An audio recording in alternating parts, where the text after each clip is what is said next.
Hello, good evening, and welcome to Books and Bush Tea.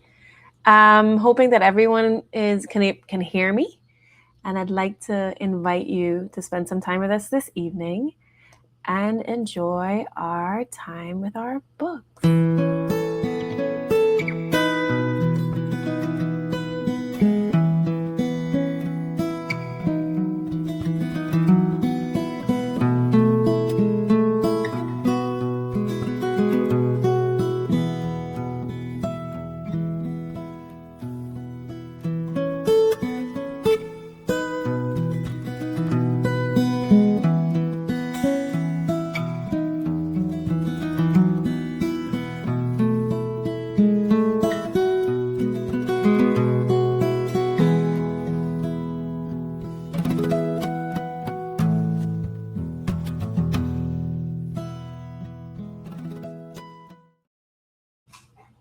Hello again. My name is Annikki. I am your host for this evening. Welcome to Books and Bush Tea.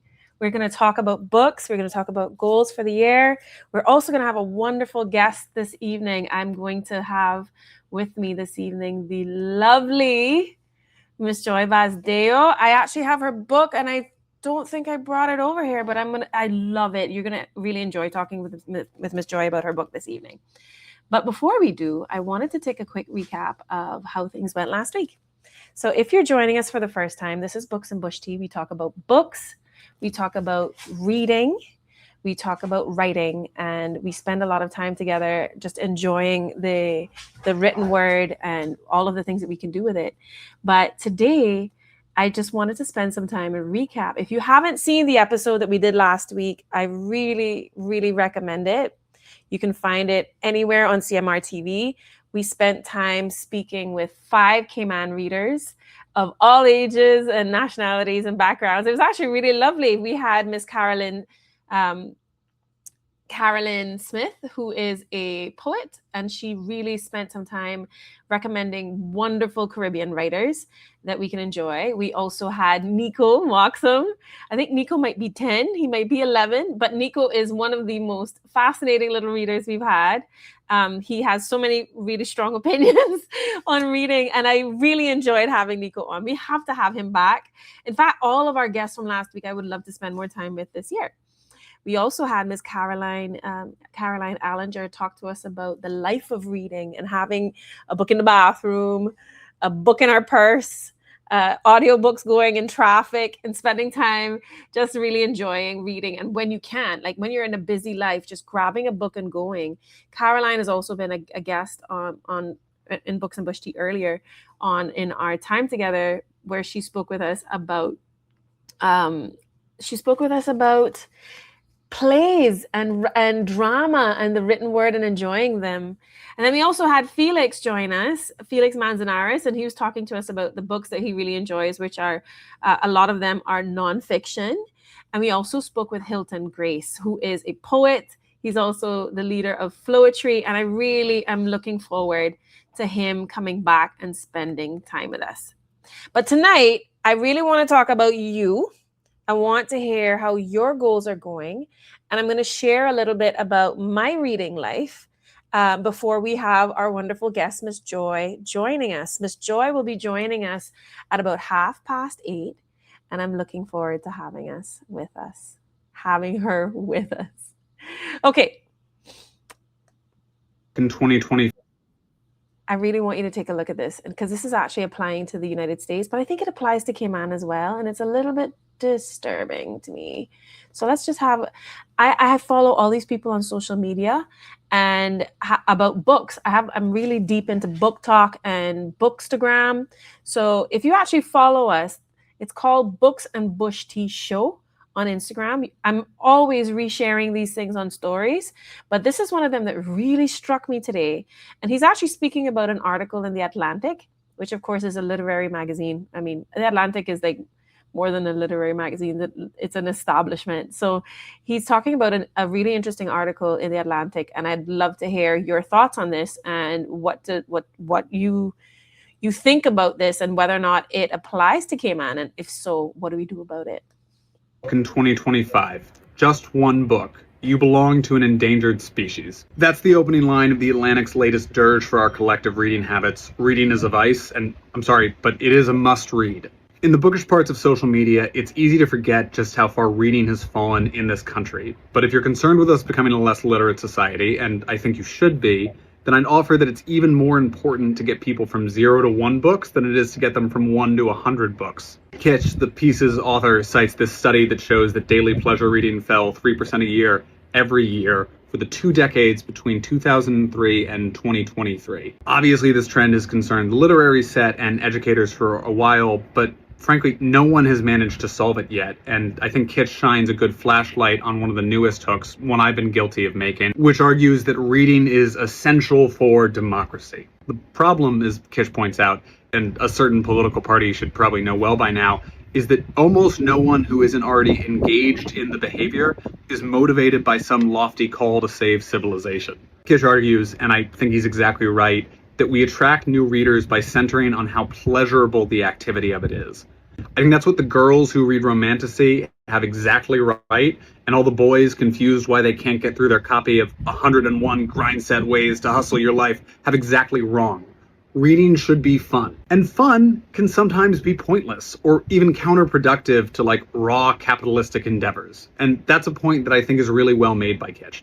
Even in us motivated readers who might aspire to read widely and deeply to be the best citizens that we can be, or read self-help to be more productive in our own lives, that hunger for books and the love of prose probably didn't come about because in 2nd grade we set out to save the world or make $1 billion, but because we loved staying up late at night under the covers with a flashlight to find out if the wizard managed to beat the dragon.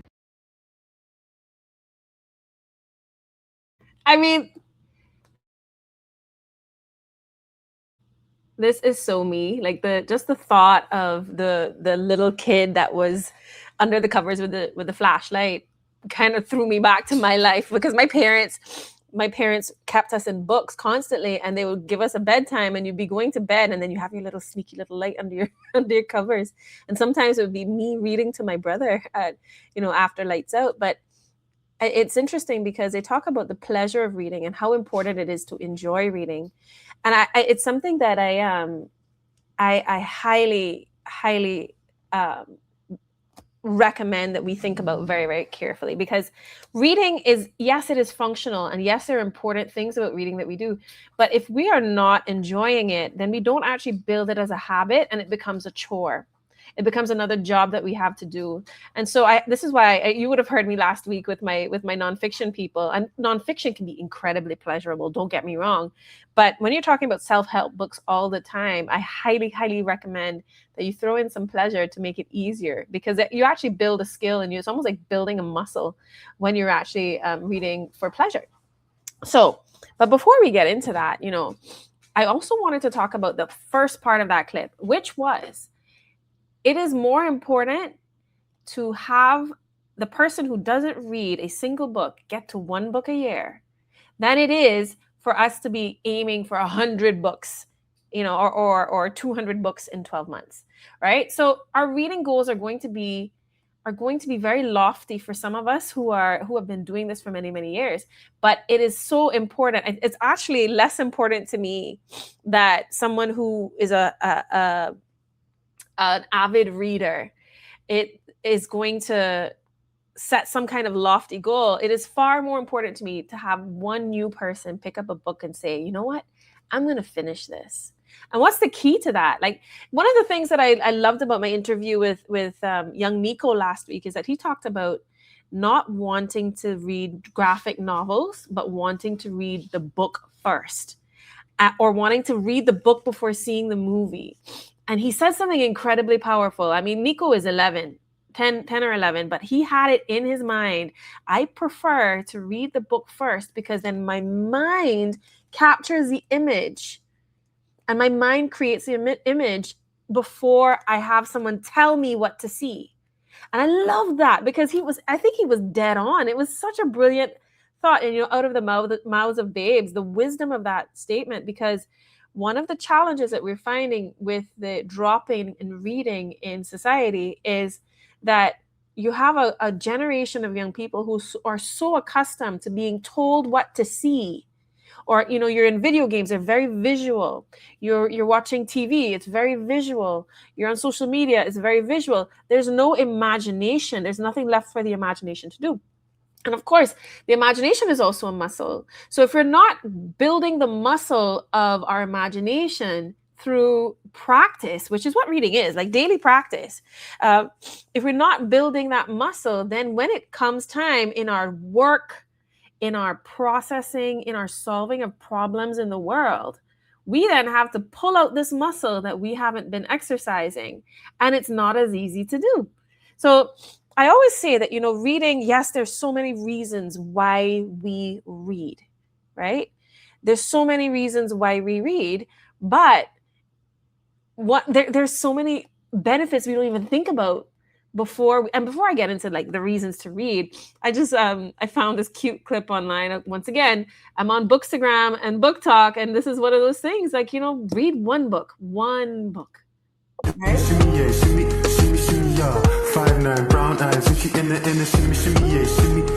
Yeah.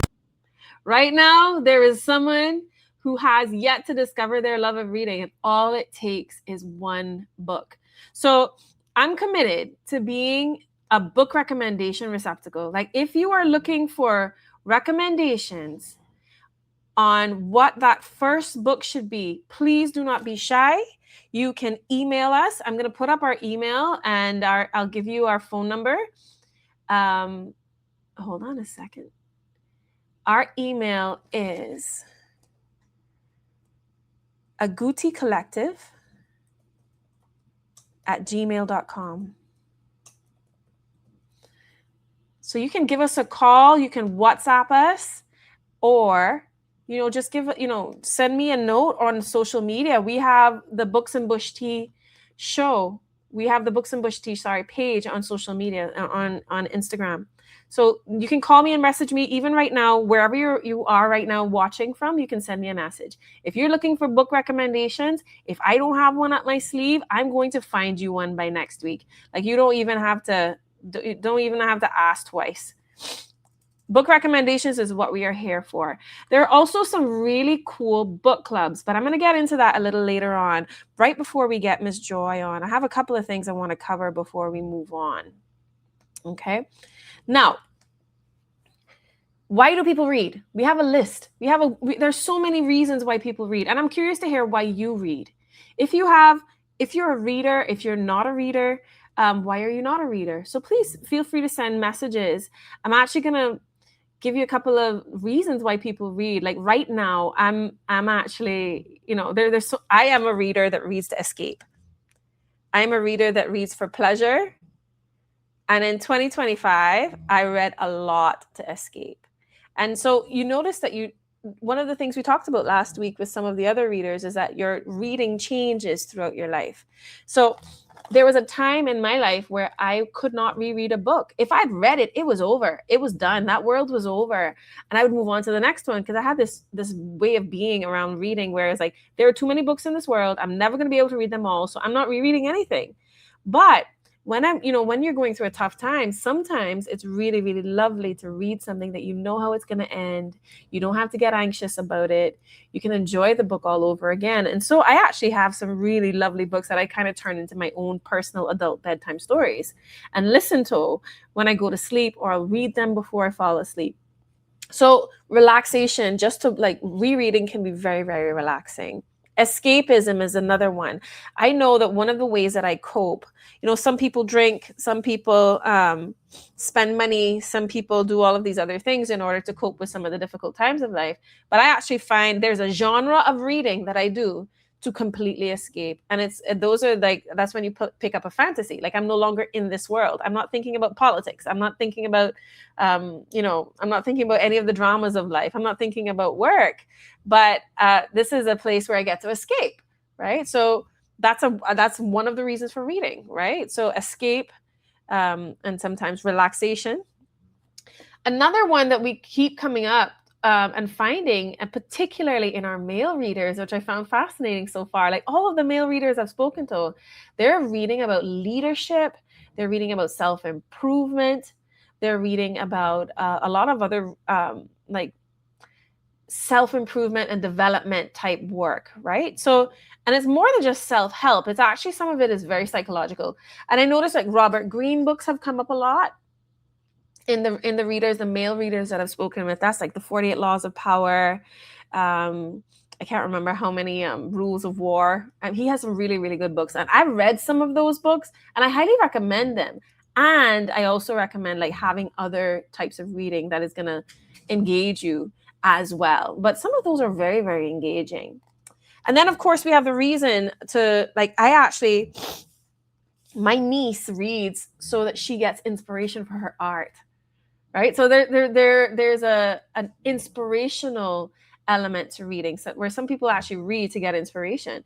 And you can read fantasy, you can read sci-fi, you can read even romance, you can read and even some nonfiction is going to be incredibly inspirational or feed your imagination, right? So sparking your imagination and inspiring you is another reason to read. But a very, very basic reason to read, and one of that I find super interesting, particularly in parents of kids throughout the Caribbean, is that there are a lot of parents who are not really readers themselves, are trying to support their children to become readers. And one of the reasons that they do that is because of language improvement. Obvious. Like I could have slept through my English exams. My English was always going to be great, particularly when it came to literature, because I had been reading from before I really developed any other form of skill, any other form of useful skill. Like I think I was 3 or 4 when I first read I was about 4 when I read my first book to my brother. And it was a little golden book and I'll never forget it. And so it was like the love of reading is not, you don't get to it through just the idea of language improvement, but it's one of those amazing side effects. And it's so funny. I was having this conversation earlier on today with a reader in my family. Like my family's full of readers. My parents were readers. They read different types of things. My sibling, some of my cousins are readers. My aunt was a very, very avid reader. Even my uncles were readers, right? And so we were talking about the love of reading and, oh goodness, and not just language improvement, but also the way that you think. So, we talk about romance and how romance sounds so silly. And, romance has been given a really bad rap, a reputation, a bad rep. And I really don't think we are seeing the point of romance. In romance, we're learning a language around relationships. We're learning how to think, how to identify red flags. We're learning what our green flags are. We're learning what we like from what we don't like. And I really have a lot of respect for the romance genre. It's not something that I do very well in writing or read a lot of, but it's actually very useful. So a couple of reading goals that we can consider for the year, right? And one is read one book this year. If you haven't read a book in years, this is a time. And if you're looking for a good one to start with, call me or message me. And you have our email right there. I'm going to actually keep my email open. So I'm going to see if anything comes in. But pop us an email, and even throughout the week, send us a note. So we also have our Instagram. I'm going to pop that up somewhere. I think I have that somewhere here that you can actually see as well. It's Books and Bush Tea at Books and Bush Tea Show.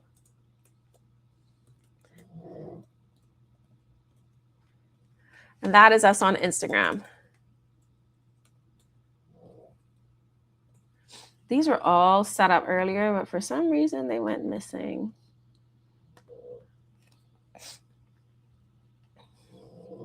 All right, folks, that's it right there. You can actually just write it down real quick or just jump onto Instagram. All right, I'll leave that and let that run for a little bit. Okay, folks. So a couple of goals. Read one book this year. If you haven't read a book in a long time, read one book.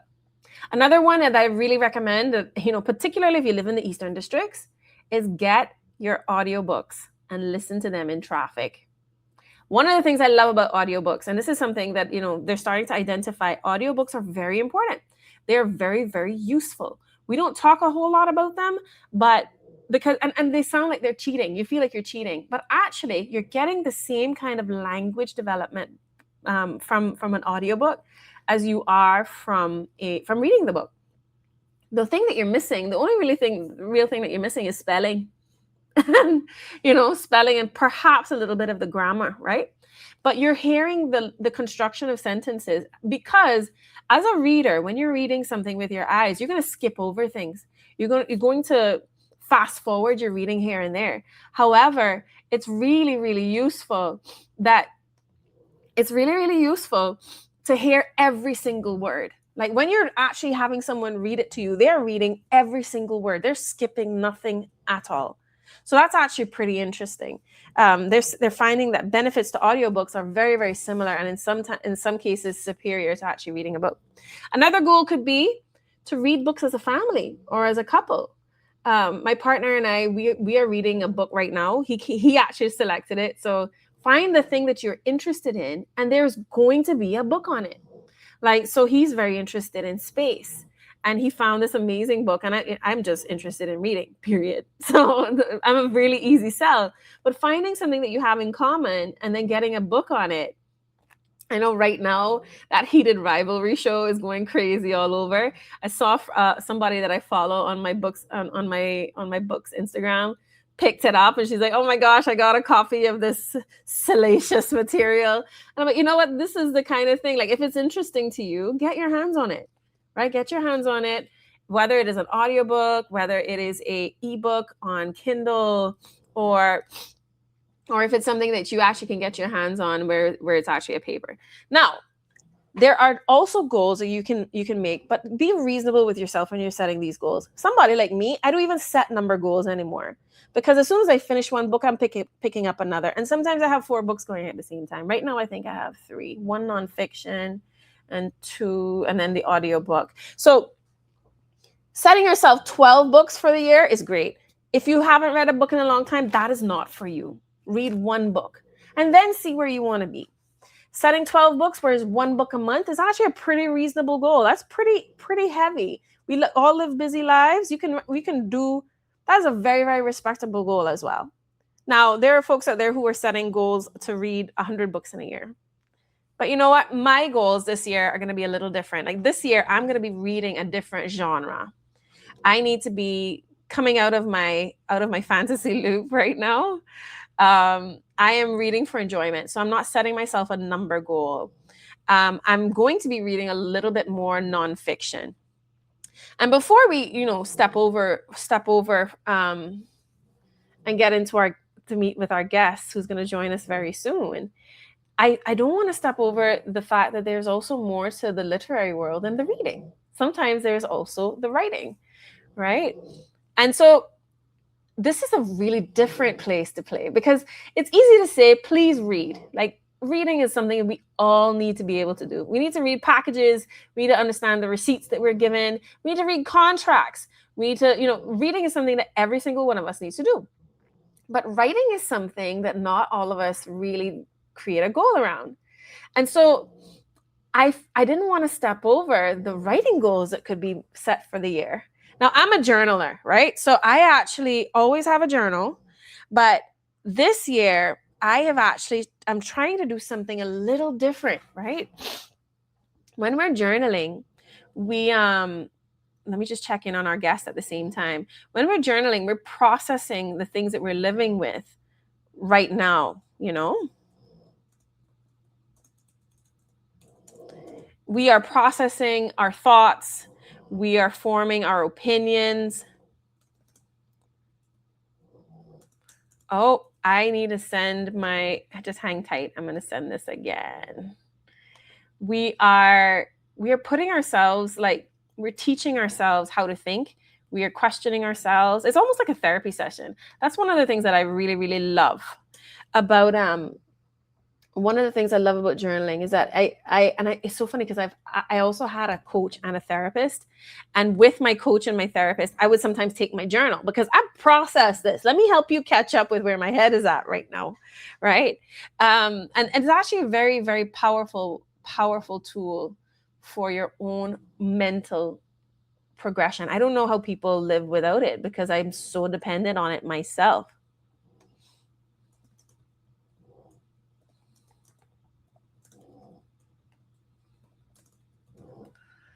I'm just getting Miss Joy in here. I sent her the wrong link. Forgive me. Our guest will soon be joining us. In the meantime, I want you to see this, right?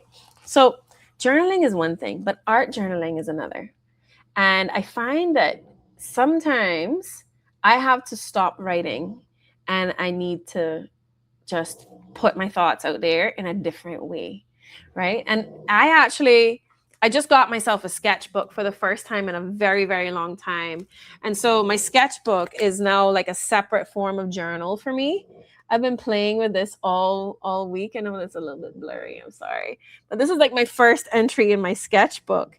And so I've written around it about flowers.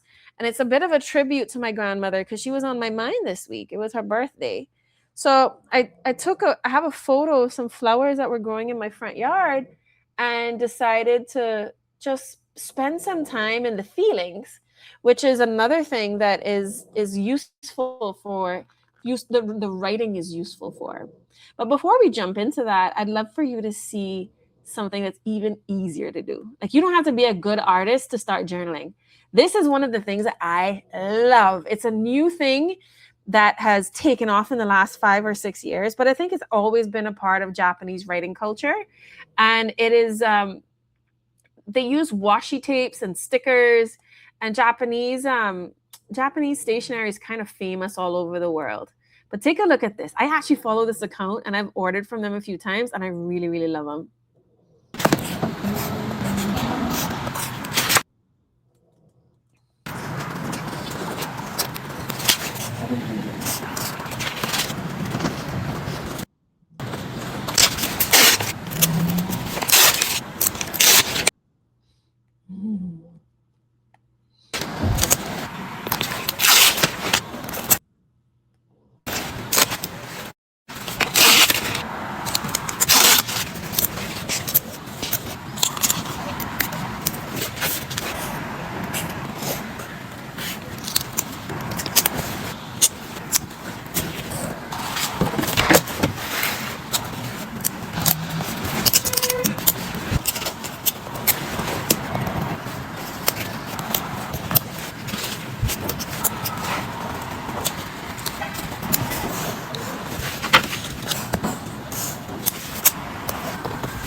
This is a process called junk journaling, or it can be considered a form of art journaling.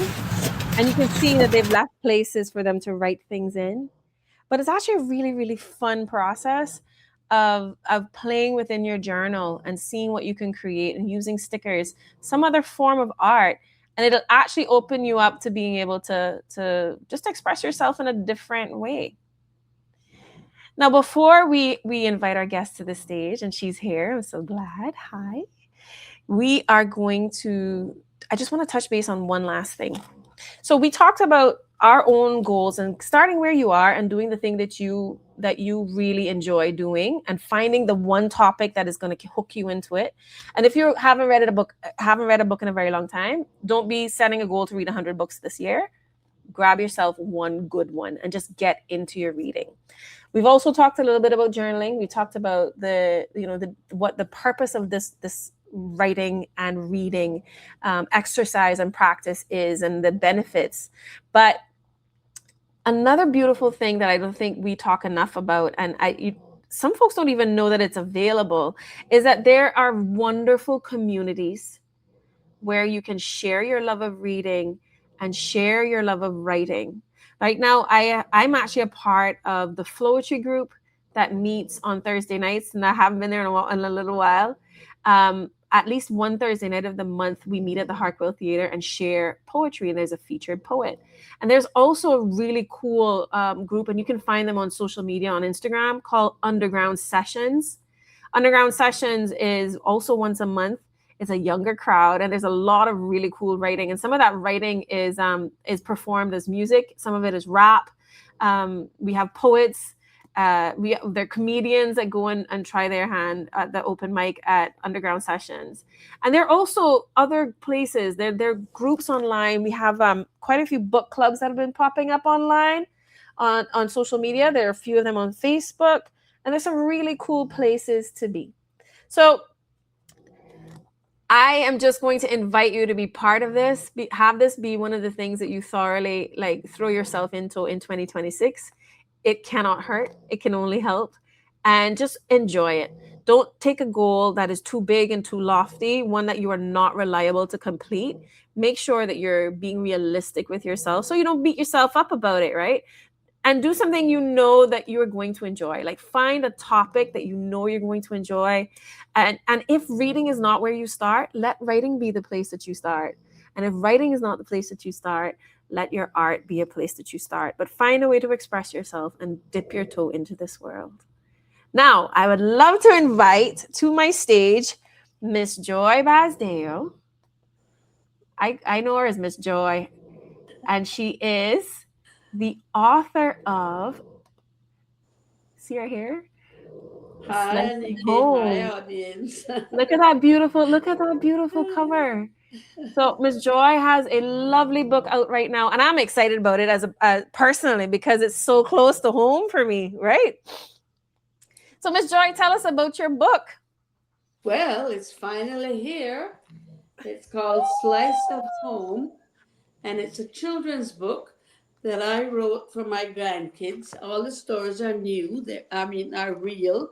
They're 26 stories with 26 fantastic illustrations by Michelle Bryan. And they talk about growing up in Bordentown, a home that we share, in the 1950s and 1960s. And just to set the scene, there was no electricity. There was only one telephone in the whole town, and that was in the post office, reigned over by Miss Dina. There was one car, Mr. Logan's taxi, and so if you wanted to go to Georgetown, you had to engage a ride and get up early and go with Mr. Logan into Georgetown. But we had a beautiful life. Families were very close. The community was very close. The church was a very big part of the community, and our lives, as well as school. And many of my stories are around Bordentown Primary School and the people and the friends that I made there. But the biggest friend is, and the person who is mostly in most of my stories, is my cousin Tona Lynn Jackson. We were the same age, and we went to Bordentown School. We were in the same class. And we had lots of adventures. And so I have written them down for my grandkids and for the other kids. And I must say that the children in schools where I've been reading this week and before this week love my stories, and they have a good time. They have a lot of questions. I love them. I love the stories as well. I actually spent some time with your book, and one of the things, Miss Joy, that I am so glad that you spent time on was talking about the cows in the pasture. Because it's so funny, because I grew up, of course, in the 80s, right? And which would have been quite a bit after me. But I feel like your growing up and my growing up is closer than my growing up and, say, my niece and my nephew's growing up, because they don't have those places anymore. Like, the life has changed so much since then. But I loved talking about the cows, because I myself had a situation where I had to run from a cow. So that was one of the things, and the donkey as well. And the mule, Mr. Michael's chasing mule. Yes. Yeah. So, I love that you touched on the reality of those things that were you just brought it to life. And you also had a wonderful illustrator, right? Yes, and I love that you talked. I love that Yeah. you connected someone from home, you know? Yes, Michelle is fantastic, and Yeah. she has really made the book. She has made my Yeah. stories come alive. The children love seeing the children love seeing the book The and the illustrations are beautiful. illustrations. As you will see in this one, this is my cousin Tony, this is my brother Andre, and this is me, and this is my dog who features in several of the stories, Oh. including the Christmas dog, because my dog went to church every Sunday. I saw when you and Tony got saved. I Yes. love that one. I loved it. Oh my goodness. And the older people will remember those conventions Mhm, with mhm. Reverend Kluge, because the people, as I said in the stories, are real people. And Yeah. so their families, and some of them who are still here with us will recognize the people. hmm And you also had the tea party, and I think Michelle illustrated that so beautiful as well, so beautifully as Yes. well. It's a lovely, lovely little book, and I'm just excited because, my grandmother would have lived right behind where you would have lived around that Yes. time. So That's these are right. the people. Some of the people that you talk about are also in my life, the people that I know, and so Well, it's kind of exciting. I um, I, of course, remember your great grandmother, Aunt Chrissy, Yes. extremely well, Yeah. because we used to go and visit her, you Yeah. know, her and Myrtle. And of course, I knew all your family because, of course, we related. Yeah, of course, of course. Yeah. And it's so funny because it seems like reading is in our family life, It's actually a part of our family. And my mom is an avid reader. My brother, I think Granny Chrissy used to read quite a bit as well. Yeah. Hmm. Yeah. So what is your writing life like now, Miss Joy? Because I know you journal and you do more than just write Yes, children's stories. to be very honest, I don't really have much of a writing life. These stories came about because some of my grandchildren moved away to Mm-hmm. Canada about Mm-hmm. 2 years ago, and they told their dad that they missed my stories, and Mm-hmm. I missed them too, and so I started to write them down. And at first, I would write them usually at night, but Mm-hmm. because when I started to remember, the stories came fast, and I would write them down a Mm-hmm. couple at a time sometimes, and send Mm-hmm. them off in email. And then someone showed me how to do voice notes, and I would send off the voice notes, and he Yeah. would play them for them at night. Because one of the things that my children, also my grandchildren, are used to is being read to at night before they go to bed. Mm-hmm. So they had my stories. Then I sent them all in a jump drive. And I don't know, somehow or other, someone found out about the stories, one of my friends, I guess, and said, Joy, why didn't you put them on Radio Cayman? On Mm-hmm. the Caymanian stories on Saturday. And so I did, because they were all ready. I could send them. Mm-hmm. And then, of course, what really happened is my contemporaries, the older people, because I'm in my 70s, Mm-hmm. um, said, Joy, you have to write them down because we want to be able to read them. They Yeah. could relate to them. It was that whole feeling of nostalgia that Yeah. this is a life that they lived as well. And Yeah. so I just put them together, and I was very fortunate. I found a publisher here in Cayman, and it was quite easy. Only thing was that they were a little delayed getting here because I had Mm-hmm. hoped to have a launch in November, but they didn't get here until the week before Christmas. So we put them straight into the shops. Yeah. So, but I will still have a launch when I get the rest of them. Well, when you're ready, you let us know. We'll make sure that Cayman knows about it. But Miss Joy, I'll tell you something about it too that I thought was pretty special. The way that you tell the stories, because you've targeted them to young children, right? So Mm. you've kept the language and just the stories are very simple. And I'm hearing just the way that you tell them reminds me of my own grandmother in the hammock telling me stories to put me to sleep because they were little bite-sized stories. And Yes. out talking about her running underneath the house because somebody's stair got loose. Talking about like things like that, little things like that and they weren't long or elaborate, but they were so precious. And their ordinary life. It's not Yes, anything special. It's just yeah, ordinary life. This is how life yeah. was for us. But it's so like it's so exotic to have that now because so many of our older folks, they told the stories and then they passed. That's how they passed them on. They just told Yes. them. They didn't write them down. So it's very, very, very special to have this. And I have my own copy now. I'm going to take down to my niece and nephew. Like I said to you today, I'm going to spend some time with them and read it to them, and actually place it because what I love too about the book that you've written is that it is placed in some a place that we can recognize. Mhm. Like there's, and Michelle, of course, is from just one road over, right? Yes. So she would know that, like, know what these things look like. She could She knows interpret she the book. knows Gun Square, and she probably knows that Yeah. onion tree too.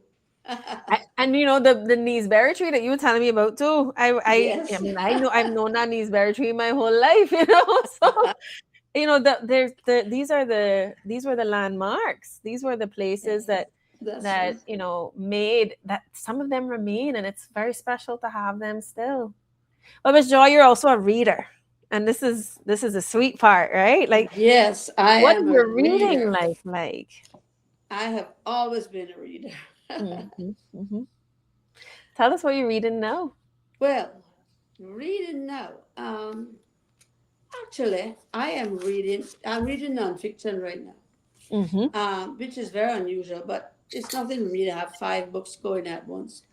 But I'm reading a book called The Swedish Art of Aging Exuberantly.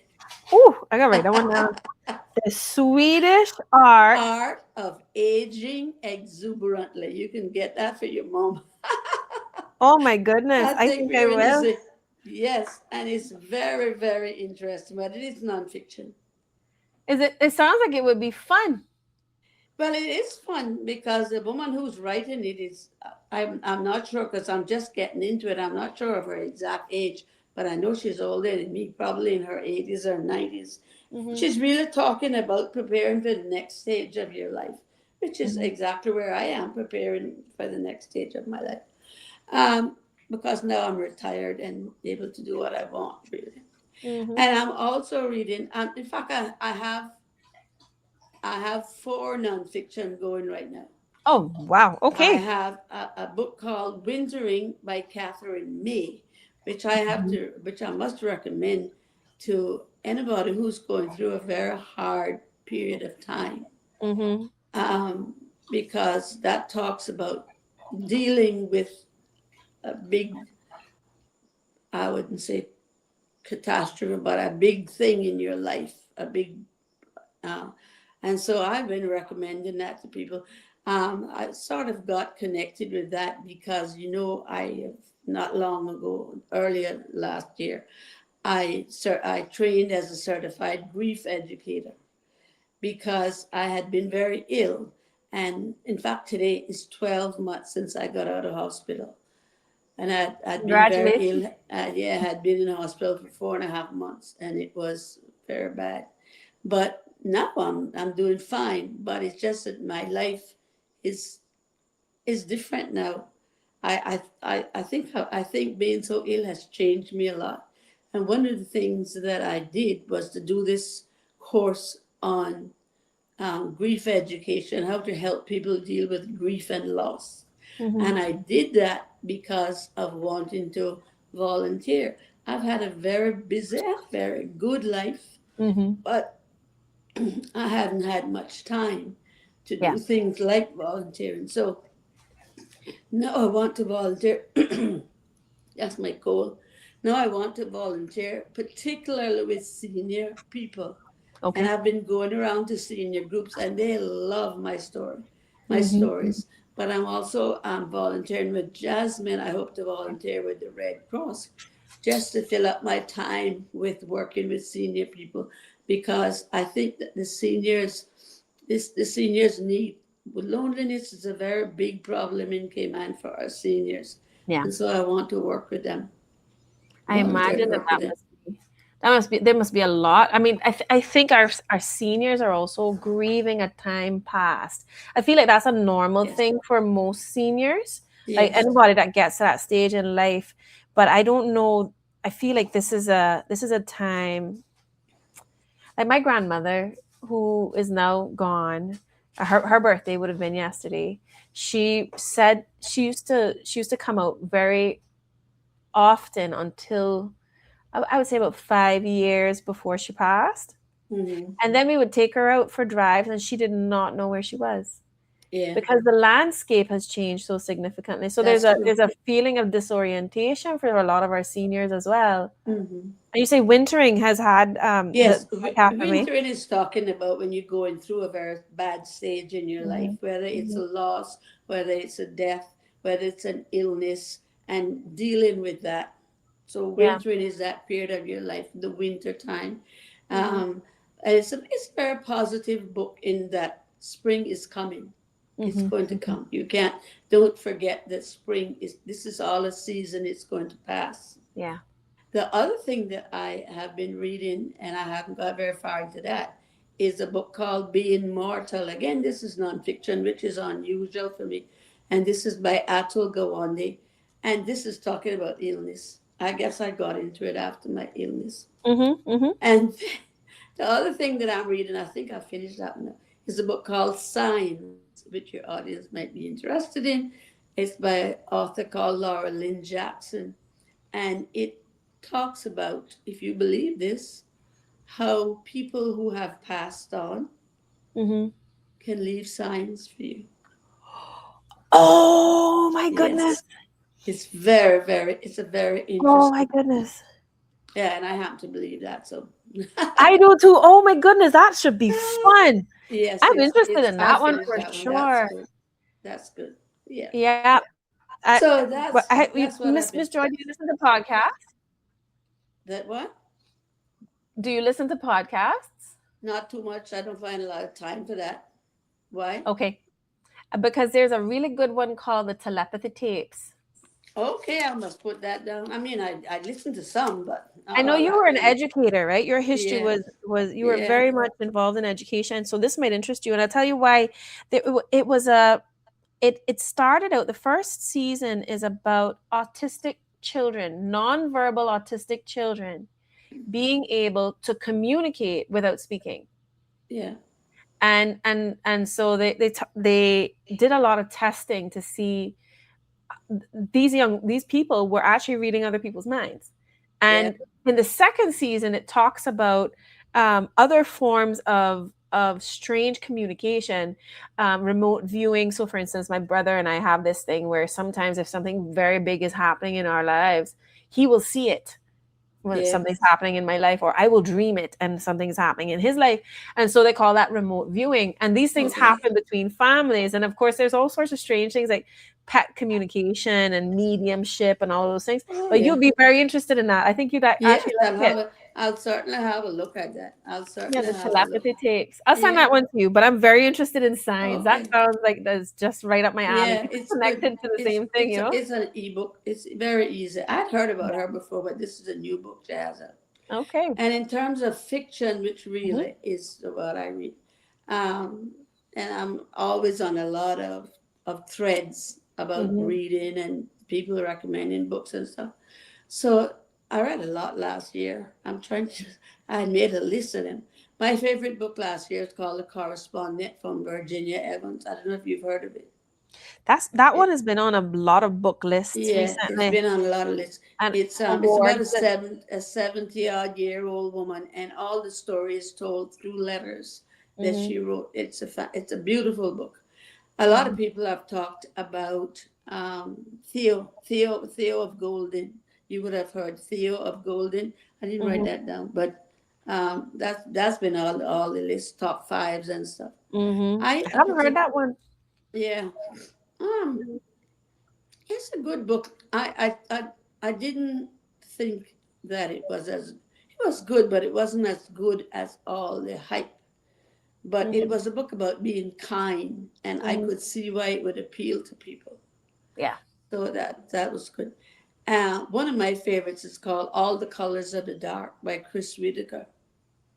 That's the one you were telling me about earlier today. No, yeah, well, that one is a good one, and it has some similarity with Buckeye by Yeah. Patrick Ryan, and the one I couldn't remember that I was talking to you about was called Copperhead by Barbara Kingsolver.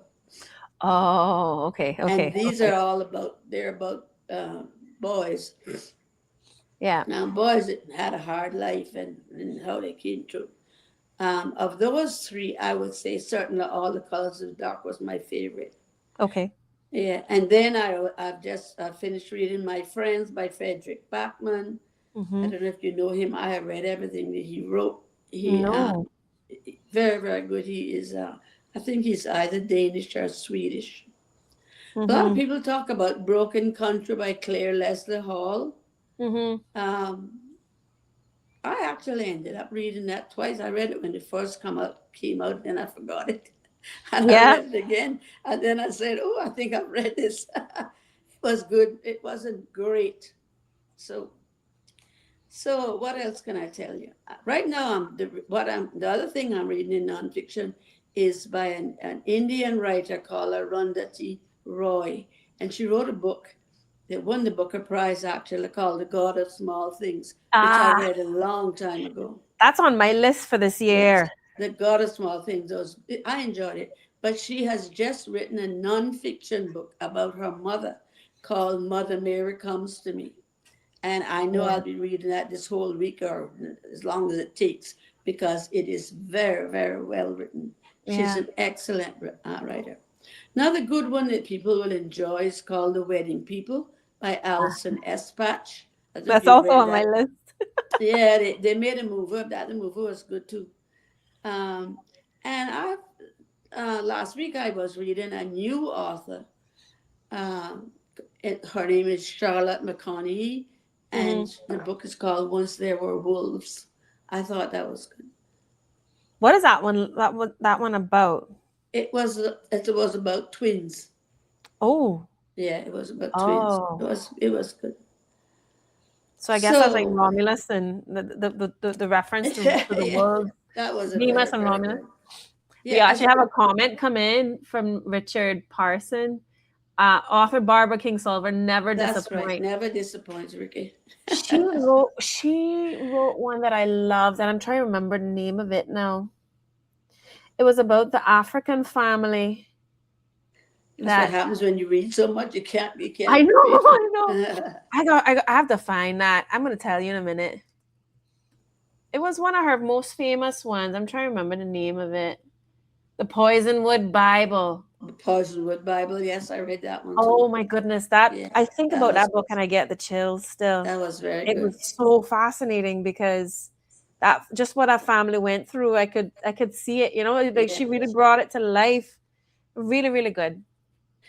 Some of the books that I read last year are also good ones. One called Lessons in Chemistry. I don't know if you heard about that. No. Lessons in Chemistry by Bonnie Garmers. And Hello Beautiful by Anne Neapolitano. She Mm-hmm. also wrote, oh, what's it called? It's gone out of my head. But Hello Beautiful was good. And one, I don't know if you've heard about this one by Jean Cummings called American Dirt.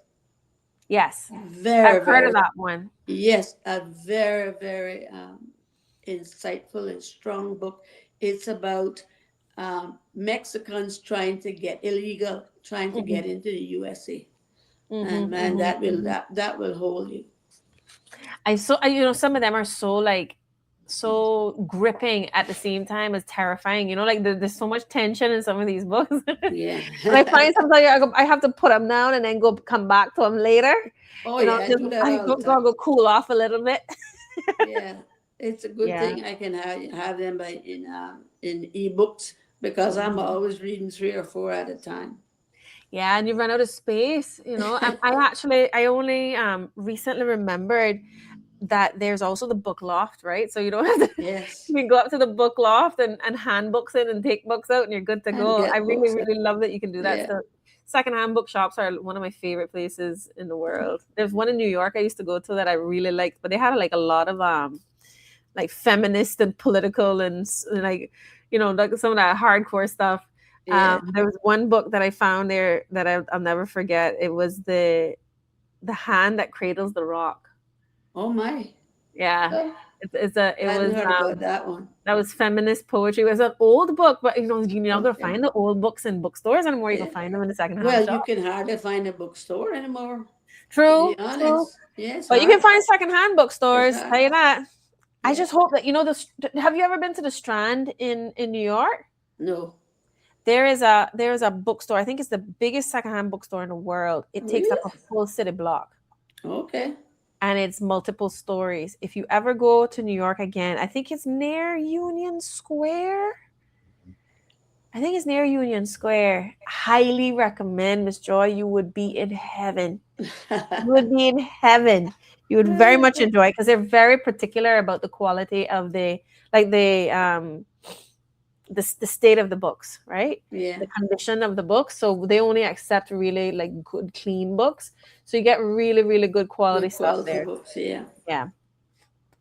Well, Miss Joy, it has been a real pleasure, but I have just a few more questions for you. Okay. I just want to take you through my lightning round, which has become a favorite thing of our guests. Okay. All You right. know, and they're quick questions for you: audiobook, ebook, or paper. Which is your preference?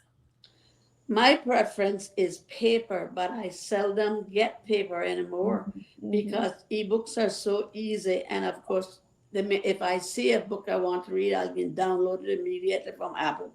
So Instant. Yeah. instant. But I prefer the book. And usually when I travel, I make sure that I get one or two at the airport, or Yes. make sure I carry one or two to read. Yeah. Yeah, because I like the feel of a book in my hand.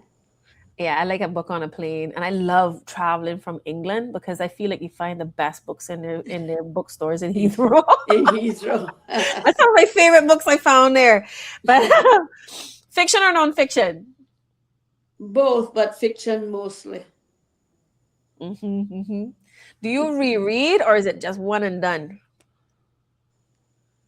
It's just one and done. Yeah. Once in a while I will reread, not because the book is so good, but because I've forgotten that I read it. That's what happens. Like what happened, what Yeah. happened with Broken Country. But normally Yeah. I read them and savor them and pass them on Yeah. if I Yep. can. Got it. Do you always finish a book, or do you put it down when you realize you don't like it? No, I put it down. Life is too short. Thank you. Yeah. Thank you so much. I don't finish it if I don't push to finish it if I know it's not for me. I hear you. I feel the same way. Yeah. Miss Joy, it has been a pleasure to have you. Can you show us your book one more time? I Yes, want no everyone to go and get it. Well, you can get it at Book Nook, or you can get it at Next Chapter, you can get it at the museum shop. Can you see it? Yeah, At the the Slice museum of shop, you Home. can get it at Pure Art. So it's all over, and this set will soon be finished, but some more on the way. Oh, wonderful. I love Or that. if you can get them from me if you call me or Yeah. DM me on Facebook or whatever. I can always let you have a copy. Miss Joy, it has been a real pleasure. I am looking forward to seeing more books from you. if that is on the table. Is that on the table for you? Perhaps I've been writing one for some time, but I tell you what I'm doing. I'm Tell me. writing more stories because I could only put so much in this book, and I have quite a few more. So my advisor Samantha tells me that we have to put out an extended version of Slice of Home in hard copy. Oh, I think that would be beautiful. And make that like a collector's That's right, the item. collectors I can. Yeah, Richard is saying, great show, great guest. I Thank you, Ricky. could not agree with him more. You've been a wonderful guest. Miss Joy, you've given me so many things to put on my TBR pile. It has been a Good, pleasure. Thank good. you so much. And send me the link for the telecast. I will for sure. For Yes. sure. You have yourself Have a a lovely lovely evening. evening. Thank- Ladies and gentlemen, it has been so fun and lovely just to enjoy the company of Miss Joy and her wonderful stories. There's just so they bring so much nostalgia for me, and the images are so powerful because you can tell that this is someone who knows her material. You know, the illustrator, and we're actually going to have her on the show at some point. We haven't quite nailed down an exact time yet, but I can't wait to have some illustrators on here. Thank you, Miss T. Ebanks. Thank you so much, Richard. Thank you for your comments and your questions. If you have any questions for us, if you have any thoughts that you'd like to share with us, don't be shy. You can send us an email at aguticollective@gmail.com. You can find us on social media, Books and Bush Tea Show. Remember, Books and Bush Tea Show on social media on Instagram. Send us any requests for recommendations. Miss Joy has given us a lot to talk about this evening, to think about. I have a lot of books I need to go and buy. And I am so glad to have spent time with you all this evening. Keep on reading, keep writing, and keep in touch.